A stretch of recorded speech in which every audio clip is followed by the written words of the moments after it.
What if I told you right now that everything you believed about life in the 19th century is completely untrue? Forget all those romantic movies and books that have been painting an idyllic picture of cozy tea parties for years. In reality, behind the beautiful facade of elegant porcelain sets, snow-white lace tablecloths, and leisurely conversations lay a harsh and at times truly terrifying reality of endless physical labor. You can't even imagine the sheer scale of work that went into maintaining that aesthetic. Contrary to popular myths, the woman of that era didn't just flit about the house. She became a well-oiled machine within a vast and ruthless household. Every day of her life, from early dawn until late at night, consisted of a strict sequence of unbearably heavy routine tasks, often without a single minute for personal rest. It was a real battle against dirt and chaos, one that was not meant to be spoken of aloud. Be sure to watch this video all the way to the end. You'll be shocked when you learn what the true cost of this supposed prosperity was. We'll examine real historical facts, and I'll show you how simply maintaining comfort in Victorian England was measured in back-breaking labor, ruined health, and hands worn raw. What you're about to learn today will forever change your view of the past. So subscribe to the channel right now, click the bell icon so you don't miss our new debunkings of historical myths, and let's get started.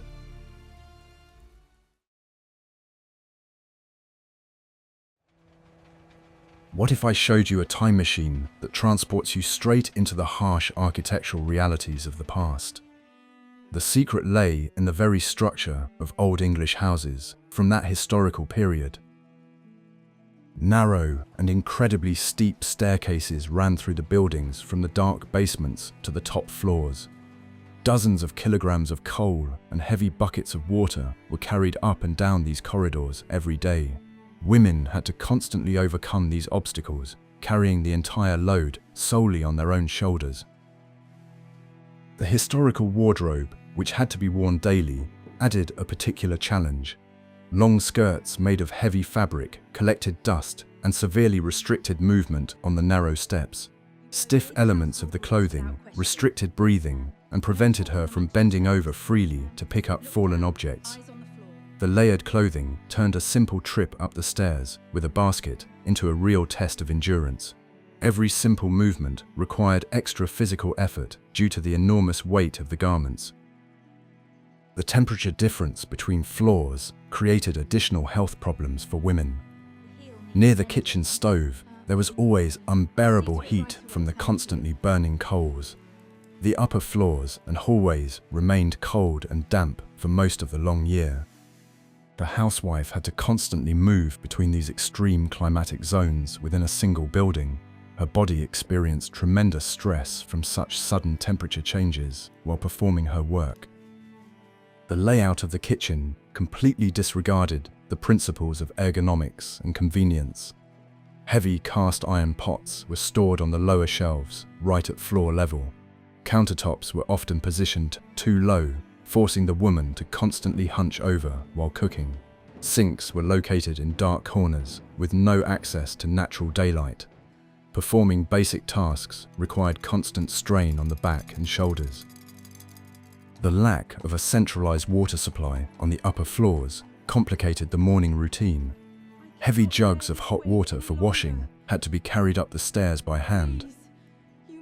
After use, the dirty water was collected in special basins and carried back down to the courtyard. This process was repeated several times a day for each member of the large family. Carrying liquids required perfect balance and tremendous physical strength. The lighting in the hallways during the day left much to be desired due to the narrow and tall windows. Many stairwells remained in semi-darkness even on sunny summer days. Moving with a heavy load under such conditions required the utmost concentration and caution.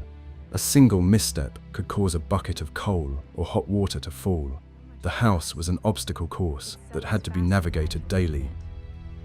Firewood and coal were stored in the lowest, dampest rooms of the house. The fuel supply had to be replenished every day before lighting the fireplaces. The housewife would go down to the cold basement and fill heavy metal buckets with dirty coal.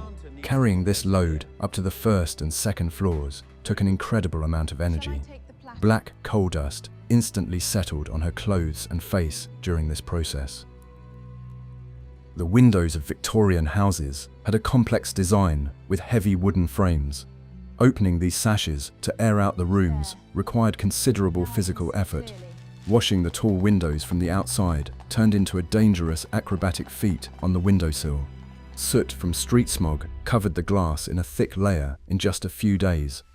The cleaning process took long hours and required constant strain on arms stretched upward. Each room in the house required a unique approach to cleaning and heat retention. The doors between rooms were always kept closed to preserve the precious heated air.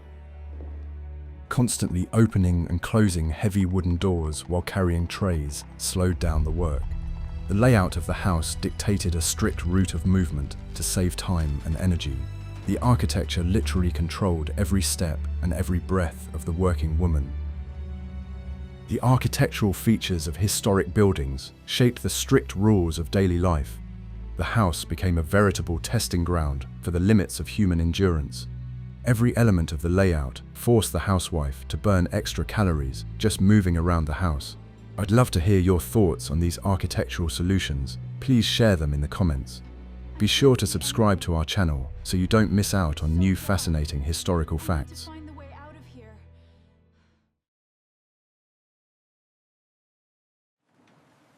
Are you ready to learn the truth about the hardest day on the Victorian era schedule? Monday was traditionally considered laundry day and struck fear into the hearts of all women. The process began long before dawn with the kindling of a powerful fire under a huge copper cauldron. Preparing enough boiling water took several hours of continuously stoking the fire. The air in the laundry room quickly filled with thick steam and the acrid smell of lye soap. Clothing and household textiles had to be carefully sorted before the main work began. White fabrics were separated from colored ones to prevent dye transfer in the hot water. Heavily soiled items were soaked in a harsh solution long before washing began. Soot and grease stains required pre-treatment with stiff brushes. This preparatory stage was in itself a full-fledged and exhausting task. The main chemical agent was caustic lye, which mercilessly corroded the skin of the hands. Housewives scrubbed coarse fabrics by hand on special wooden or zinc boards with a ribbed surface. Constant contact with boiling water and harsh chemicals led to severe roughening of the palms. The steam rising from the tub made it very difficult to breathe in the cramped, enclosed room. The scrubbing process lasted for hours until all the ingrained street dirt was completely removed. Wringing out wet clothes was an extremely demanding test of muscle strength. Woolen dresses and linen sheets absorbed enormous amounts of heavy water. Wringing out such volumes of fabric by hand caused severe strain on the joints and ligaments. Some families used mechanical rollers, but turning them also required considerable effort. Unwrung fabric would dry for days and take on an unpleasant musty odor. White laundry was boiled in huge vats, placed directly over an open fire. A snow-white color was achieved through prolonged boiling, with the addition of baking soda and shavings of laundry soap. A woman had to constantly stir the heavy boiling mass with a long wooden stick. One careless movement could cause boiling lye to splash onto her skirt.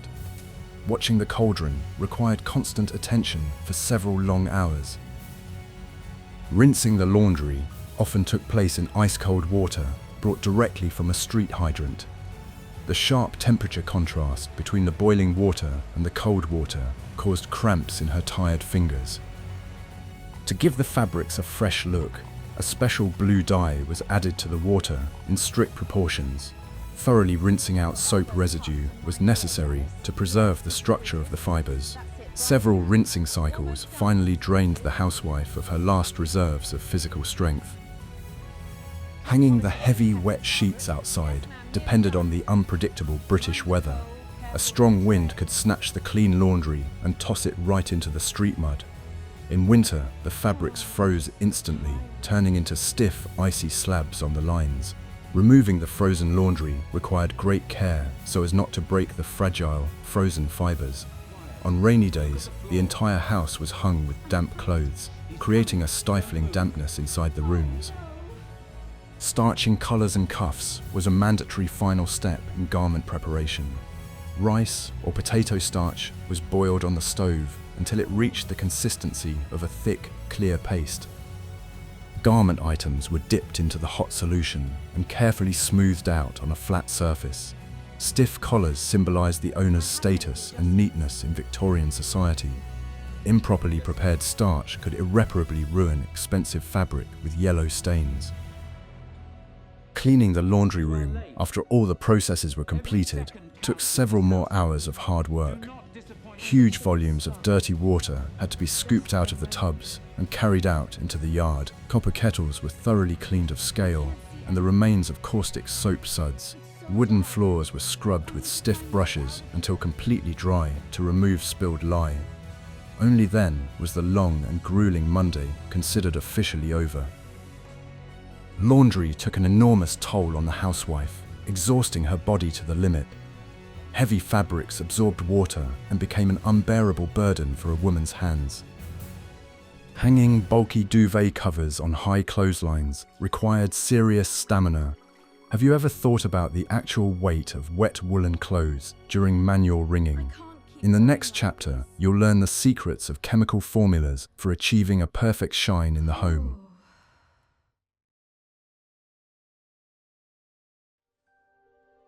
The secret that people pay thousands for lies in the recipes of old-fashioned household cleaning products. A Victorian housewife's arsenal resembled a real laboratory, filled with countless jars and powders. Every surface in the house required its own unique and often highly aggressive cleaning agent. These ingredients were mixed by hand without the use of protective gloves. The effect of these substances on the skin of the hands was devastating and irreversible. Cast iron stoves required daily polishing with special black graphite. This powder was mixed with water to form a thick paste and applied to the cooled metal. Women vigorously rubbed the mixture in with stiff brushes to achieve a deep matte sheen. The graphite dust seeped into the pores of their hands and penetrated deep beneath the nail plates. The smell of this mixture lingered in the kitchen throughout the long day.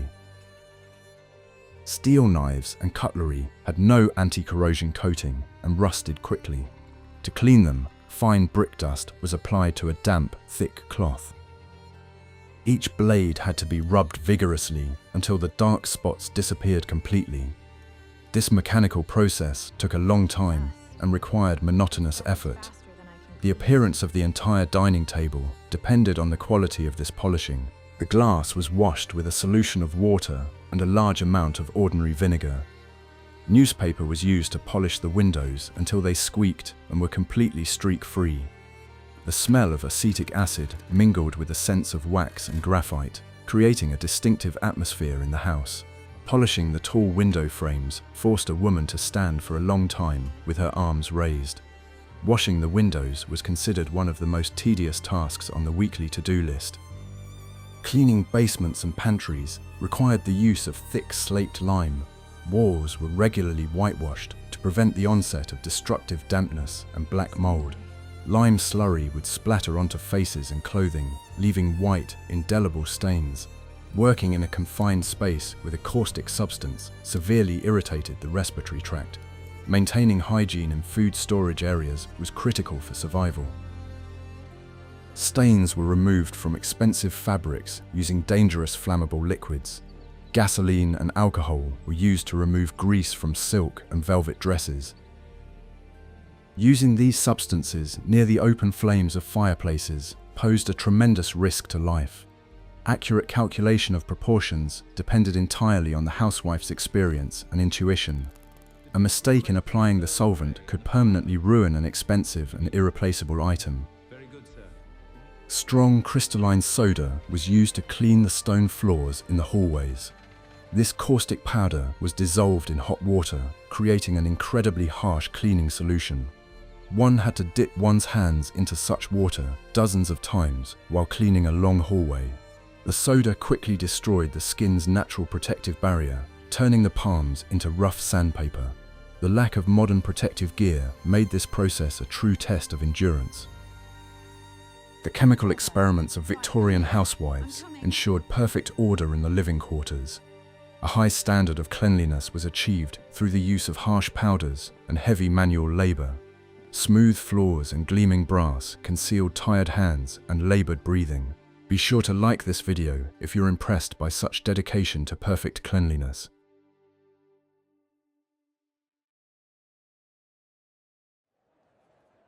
What we found in old archives will forever change your perspective on the ironing process. Tuesday was traditionally devoted to bringing clean, dry clothes into perfect order. The main tool was a solid piece of cast iron weighing several heavy kilograms. These irons were heated directly on a red-hot kitchen stove or over an open fireplace. Maintaining the correct metal temperature required constant monitoring and incredible skill. The housewife used several irons at once, lining them up in a long row on the hot surface. While one iron was in use, the others slowly reached the desired temperature on the coals. The temperature was checked by simply holding the metal to one's cheek or spitting on the sole plate. Overheated cast iron could instantly burn a huge hole in thin, expensive batiste. An iron that wasn't hot enough left clothes wrinkled and failed to smooth out thick creases at all. Starch-treated items required a special approach and perfect temperature control. Upon contact with the red-hot metal, the starch could quickly turn yellow or stick to the sole plate. Damp fabric released thick clouds of hot steam right into the face of the weary woman. Achieving a perfectly smooth surface on shirts was considered the pinnacle of domestic skill. Men's collars had to stand perfectly straight, resembling stiff white cardboard. The work took place in a stuffy room next to a constantly burning stove. In the summer, the temperature in the ironing room reached absolutely unbearable levels. Sweat streamed into her eyes, but the process could not be stopped until the work was completely finished. The rapid cooling of the cast iron forced her to work at a very fast and rhythmic pace. There was no rest until the entire mountain of laundry had been transformed into neat piles. Bulky duvet covers and heavy curtains were ironed right on the large kitchen tables. Turning over such large amounts of thick fabric required considerable physical effort. Several women would work together to handle the enormous linen tablecloths. The folds were formed perfectly straight with mathematical precision and strict symmetry. Every item had to look flawless before going into the closet. After ironing, the clothes had to cool completely and air out in a dry place. Moisture remaining in the fibers could cause mold to grow in the dressers. The items were carefully hung on wooden racks, placed close to a heat source. The scent of freshly ironed laundry mingled with the aroma of hot metal and glowing coals. This scent was firmly associated by all generations with the perfect comfort of home. Irons required constant care to prevent rust from forming on the soles. After use, the metal was thoroughly rubbed with beeswax and stored in a completely dry place. Dropping such a heavy object on the floor could cause serious damage to furniture or feet. These tools were passed down through generations and served families for many decades. A high-quality iron was expensive and considered an essential part of household equipment. Perfectly ironed clothes demonstrated the high status and respectability of the entire family. Achieving such a result required masterful handling of heavy, red-hot tools. The housewife spent hours on her feet by the fire, in an incredibly stuffy and cramped room. Could you iron a mountain of thick shirts without using electricity? In the next chapter, you'll learn all the ins and outs of daily cooking over hot coals.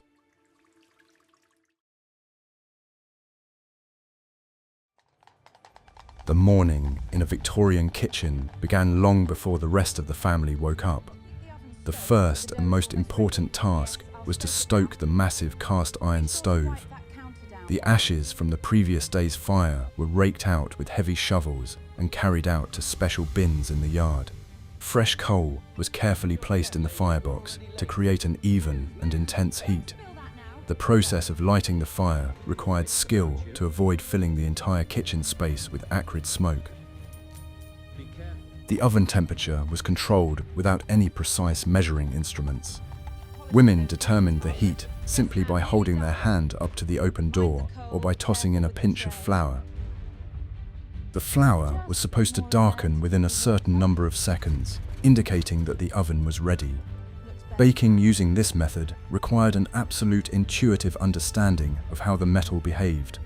The slightest error in judging the temperature led to the burning of expensive ingredients. The 19th century menu consisted of many complex, multi-component dishes.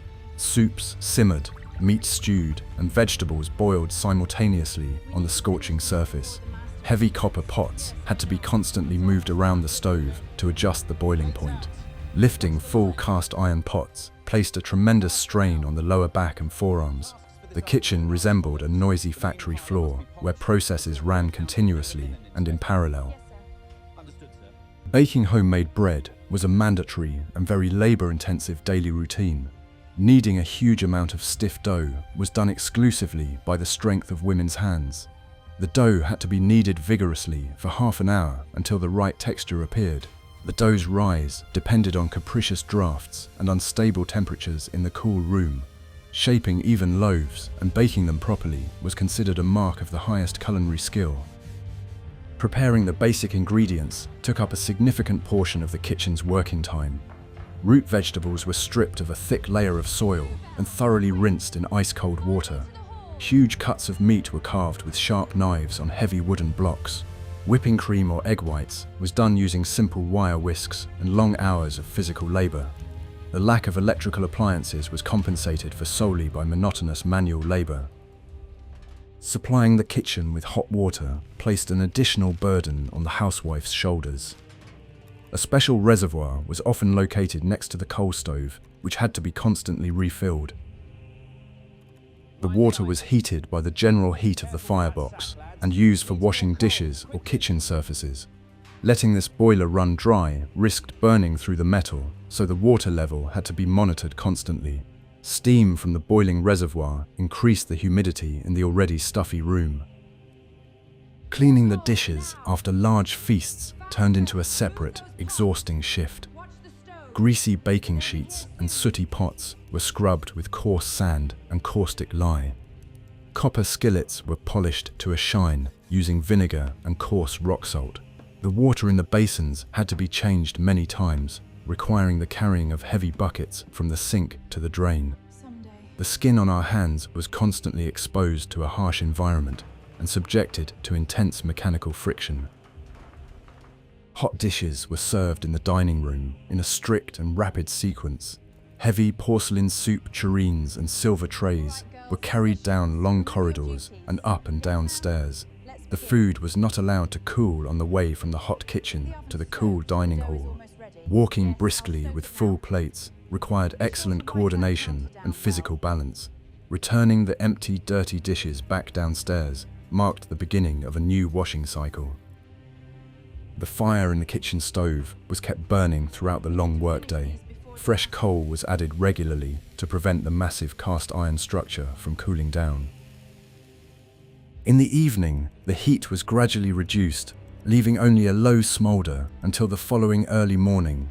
The kitchen never cooled down completely, retaining the smell of smoke and cooked food. This room was the true heart of the home, powered by the energy of the women.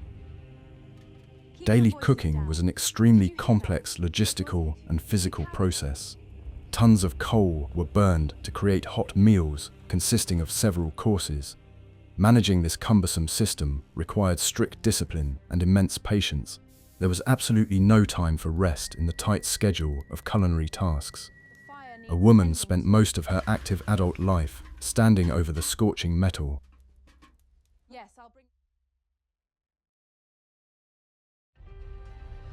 What carpet experts don't tell you will forever change your view of Victorian housekeeping. The struggle to keep floors clean was an endless battle against street dirt and coal ash. Soft, shaggy carpets absorbed an incredible amount of dust seeping in through windows and doors. The The lack of vacuum cleaners forced housewives to resort to highly unconventional methods for collecting fine debris. Using damp, used tea leaves became a true lifesaver in this difficult struggle. Housewives would generously scatter the damp tea leaves across the entire surface of their precious Persian rugs. The leaves attracted fine dust and prevented it from rising into the air during cleaning. Then a stiff broom came into play, methodically and forcefully sweeping the debris into tight piles. This process required strong pressure and quickly caused aching in the lower back. The method did an excellent job of refreshing the pile's colors, but required regularly brewing a huge amount of tea. A thorough cleaning of the carpets was done outdoors and was a grueling physical ordeal. Heavy rolls were dragged out into the yard and thrown over sturdy wooden beams. Using special woven beaters, the women beat the fabric with all their might, sending up clouds of grey dust.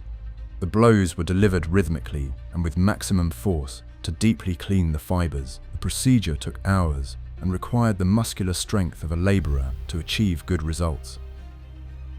The wooden floorboards in the hallways and kitchen were cleaned using the most aggressive mechanical method. Wet river sand was poured onto the boards and vigorously rubbed in with stiff brushes. The sand's abrasive properties removed the top layer of dirt and restored the wood to its original light hue. Women performed this work exclusively while kneeling in an uncomfortable, hunched position. After cleaning, the sand had to be thoroughly swept up and the floors washed with plenty of water. The stone steps of the front entrance were considered the calling card of any respectable London home.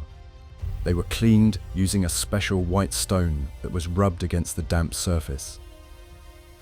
As a result, the steps took on a dazzling white colour that contrasted with the grey street. This work was done early in the morning in any weather, including rain and strong winds. Keeping the exterior facade in perfect condition was a matter of honour for every self-respecting housewife. The baseboards and corners of the rooms constantly accumulated dust from the rustling of long dresses. Cleaning these hard-to-reach places was done by hand using small rags and brushes. The housewife had to literally crawl around the perimeter of every room, gathering the accumulated debris. The abundance of carved wooden furniture created numerous areas where dust settled like a dead weight.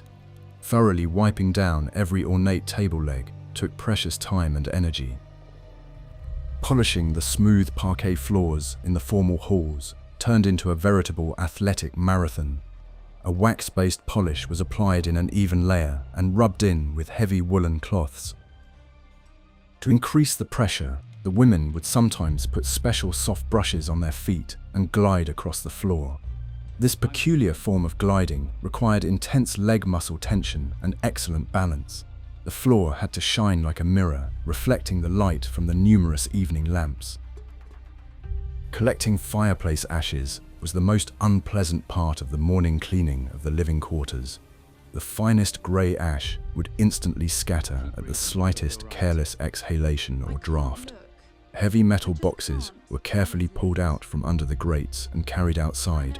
The slightest spill of ash onto the clean carpet meant starting the cleaning all over again from the very beginning.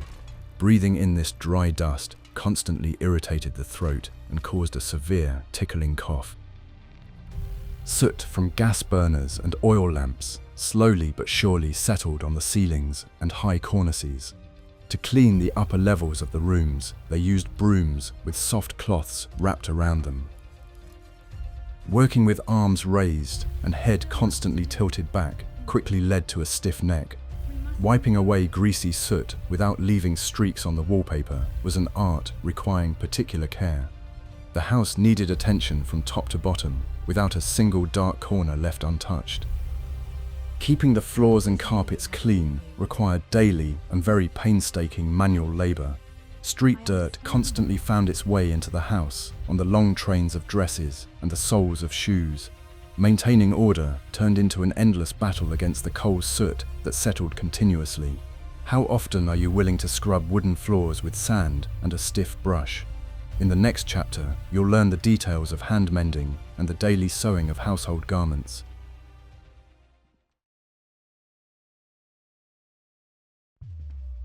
Evening hours in a Victorian home were never meant for carefree and peaceful rest.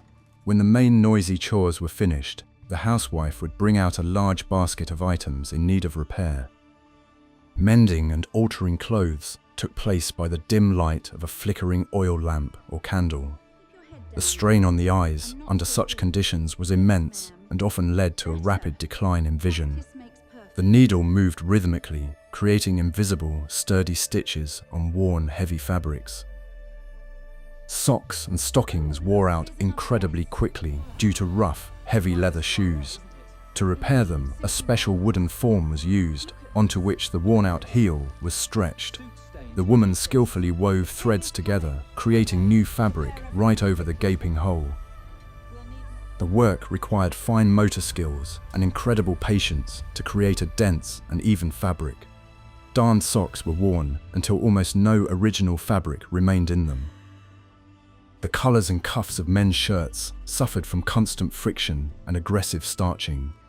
When the edges were finally worn out, they were carefully steamed off the main body of the shirt with a blade. Then the pieces were turned inside out and sewn back on with fine stitches. This clever trick allowed the lifespan of an expensive garment to be extended for several more long months. The perfectly even seam was completely invisible to the strict observers around them. Creating new clothing from scratch also fell entirely on the shoulders of the thrifty housewife. Huge bolts of heavy wool or cotton were cut out on wide dining tables. Complex Victorian patterns required precise mathematical calculations and good spatial reasoning. Hand-sewing long hems and multi-layered bodices took weeks of painstaking daily labor. Machine sewing was just beginning to enter everyday life, but hand-stitching still prevailed. Altering adult garments for other household needs was a common practice to save money. Old dresses were unpicked into small pieces, carefully ironed and washed for future use. Worn-out skirts were turned into warm linings, protective aprons, or sturdy utility bags. Fabric was highly valued, and not a single scrap was thrown away into the trash can without good reason. The house was filled with items that had a long history of being transformed from one form to another. Home textiles, such as sheets and pillowcases, were also regularly subjected to thorough repair. The worn-out center of the sheet was cut out, and the sturdy edges were sewn together to form a new, sturdy piece of fabric. The seams were made as flat as possible so they wouldn't interfere with sleep or chafe sensitive skin. The hemming of tablecloth and towel edges was done with filigree precision and fine stitching. Bedding was passed down through generations, serving the family for decades. The availability of a foot-powered sewing machine significantly sped up the process, but required different skills. A heavy metal wheel had to be continuously turned with the feet, maintaining a steady rhythm. Coordinating the movements of the hands, guiding the fabric, and the feet setting the speed was critically important. Regular lubrication and cleaning of the complex mechanism became new responsibilities for advanced homemakers. The noise of the machine often filled the evening rooms, replacing the silence of hand sewing. The process of mending clothes was an endless effort to conserve the family's resources. Textiles were expensive and required the utmost care at every stage of use.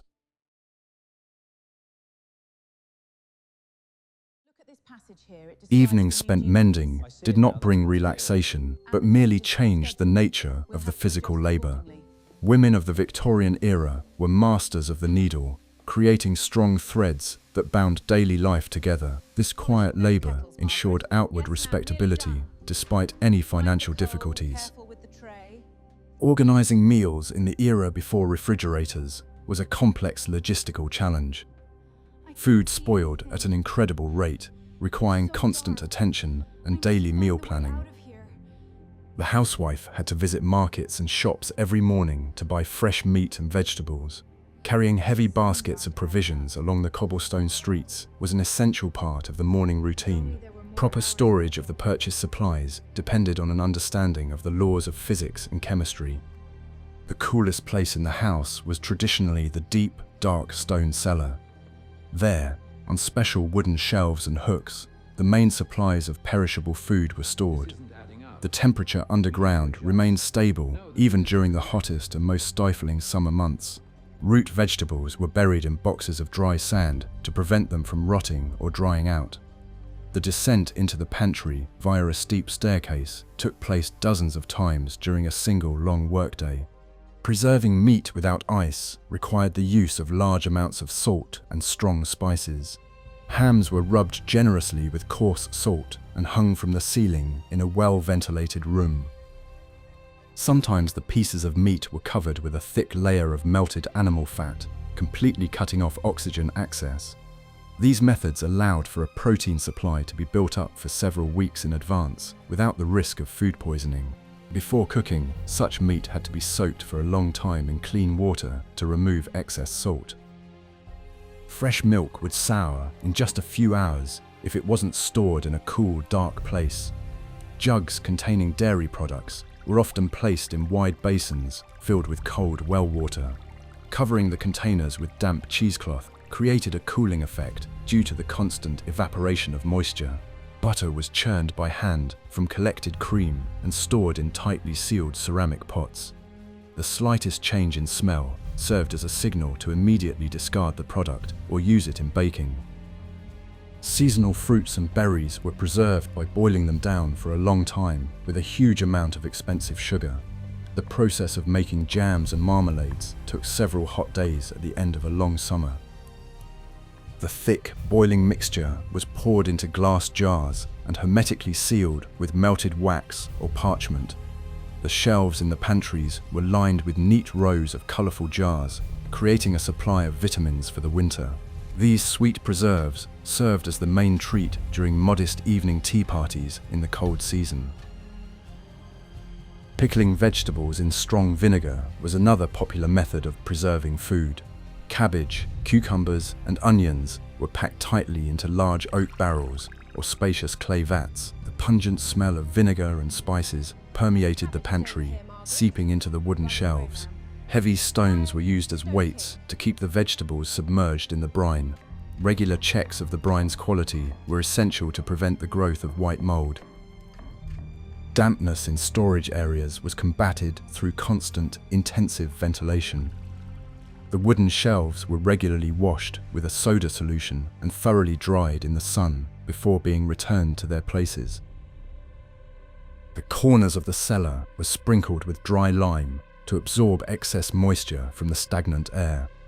Maintaining perfect cleanliness was the key to the long-term preservation of all food supplies. The pantry was the inner sanctum of the Victorian home, to which access was far from universal.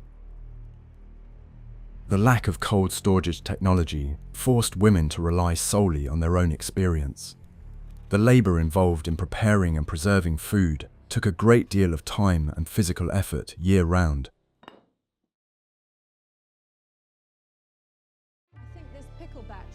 The household was provided with food thanks to a continuous cycle of processing and a complex storage system.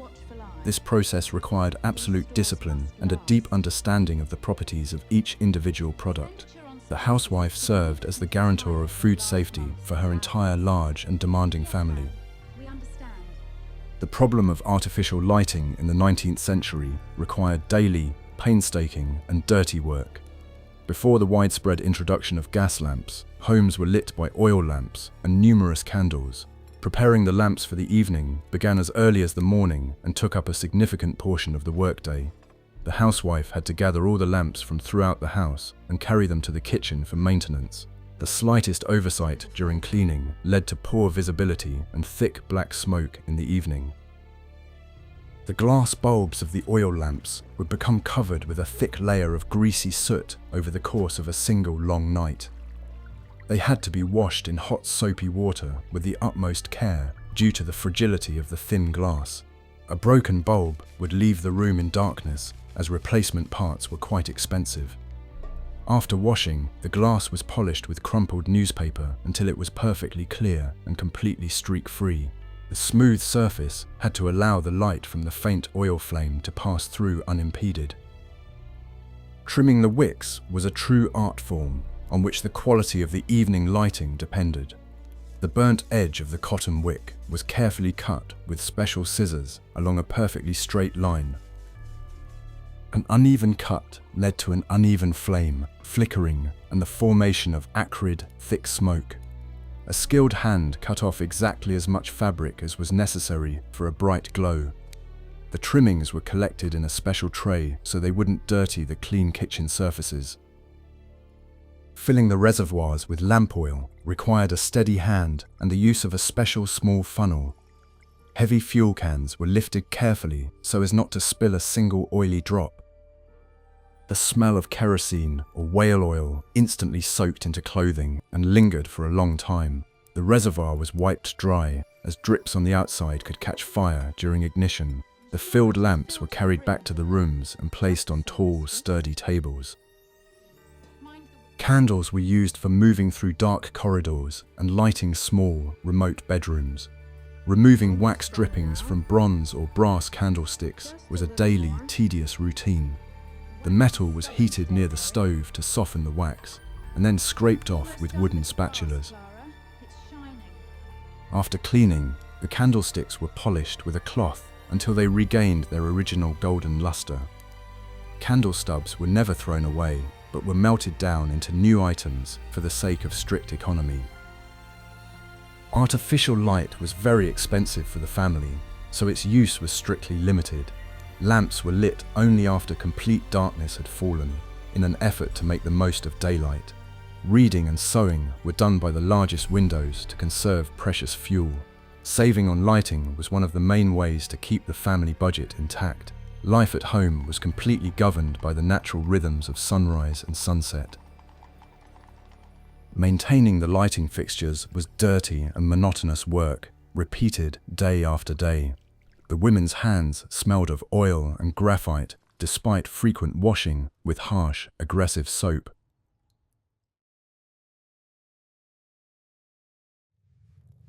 Every evening, the house was filled with a dim light earned through long morning preparations. This work, hidden from prying eyes, created a cozy atmosphere in the evening living rooms. Fire demanded respect, caution, and an incredible amount of daily physical labor. The realities of life in a Victorian city were inextricably linked to the constant presence of coal dust. Smoke from millions of chimneys settled on the streets and seeped through the tiniest cracks in closed windows.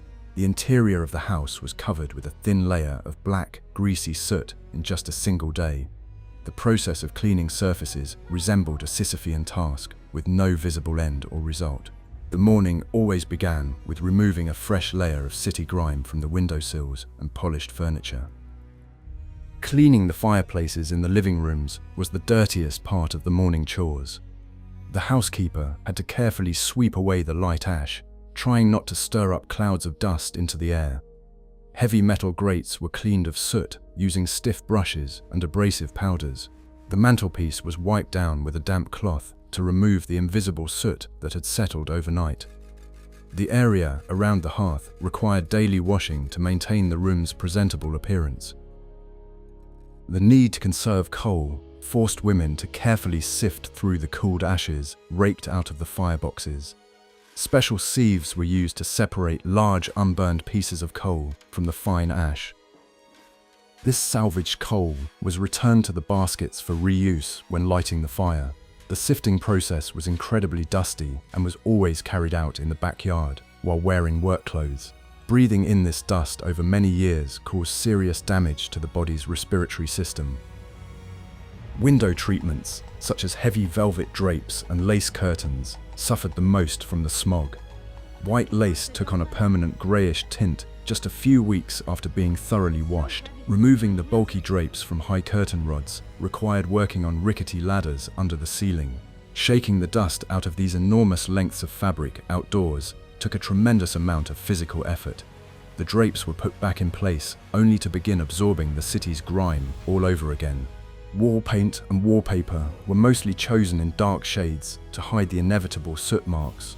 Only families with a staff of servants for daily cleaning could afford light-coloured interiors. Despite the dark colour, the walls had to be regularly wiped down with soft, long-bristled brushes. The settling soot made the air in the rooms heavy and stuffy, even with regular ventilation. Keeping the air fresh in a home dependent on coal heating was practically an impossible task.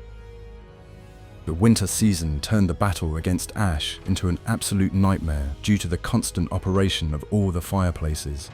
Coal consumption increased several-fold, multiplying the weight of loads carried up and down the house's stairs. The housewife shuttled between the basement and the living quarters like a heavily loaded locomotive. The cold made it impossible to keep the windows open for long, so dust accumulated indoors. Winter tested the nervous system and physical endurance of every woman. The housewife's appearance also suffered from constant exposure to the harsh environment. Elaborate hairstyles quickly lost their freshness, absorbing the smell of smoke and microscopic coal particles. She had to wash her face several times a day to remove the dark film settling on her skin. Hands hidden under long sleeves always gave their owner away with rough skin and traces of soot. Maintaining personal hygiene required boiling extra water and wasting precious time. Storing coal supplies in the basement was accompanied by thick clouds of black, impenetrable dust.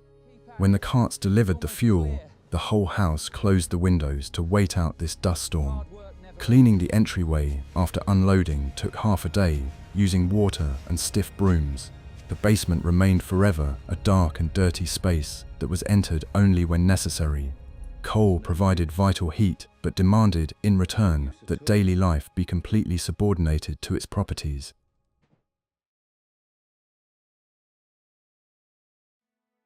The realization that this battle for cleanliness would never be won weighed on the psyche with its monotony. As soon as the cleaning of the last room was finished, the first was already covered again with a thin layer of dust. It was a vicious cycle of physical labor that left no lasting results. Tidying up was not a one-time event, but a constant process maintaining the status quo. The house existed in a balance between contamination from the outside and continuous cleansing from the inside. The heavy industrialization of the 19th century transformed domestic life into an industrial enterprise. Women stood on the front lines, defending their families from the encroaching urban grime. Their invisible daily labor ensured the functioning of society and the comfort of men returning from work. This feat of endurance was carried out silently in cramped kitchens and smoky living rooms every day. The battle against soot became a symbol of the Victorian era and the greatest challenge for millions of housewives. What topics about daily life in past eras would you like to see in our next videos? Write your suggestions in the comments and be sure to subscribe to the channel so you don't miss new videos.